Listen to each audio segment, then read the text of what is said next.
असेल तरी माननीय आनंदरावजी मी स्वतः अमित भाईला भेटलेलो आहे आणि अमित भाई एकनाथजी देवेंद्रजी आम्ही सर्वांनी शेवटी त्यांची अपेक्षा आहे, त्यांचाही सन्मान आहे आणि आनंदराव अडसूळांचा सन्मान राखणे ही एकनाथजी आमची सर्वांची जबाबदारी आहे।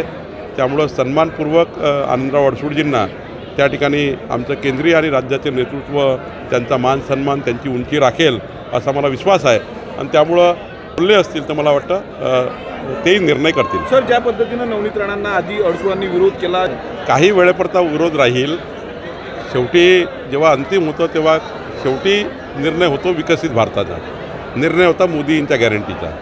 शेवटी मतदान कशाकरता पाहिजे आहे, कोणा व्यक्तिकरता मतदान नाही आहे, तर मतदान हे देशकल्याणाकरता राष्ट्रकल्याणाकरता आहे, विकसित भारताकरता आहे आणि त्यामुळे आमचे कार्यकर्ते काही दिवस जरी काही बोलले असतील तरी ते सुद्धा आमच्या महायुतीच्याच उमेदवाराचं मतदान होईल। प्रचंड ताकदीने 51% मतं घेऊन आमचे सर्व उमेदवार निवडून येतील।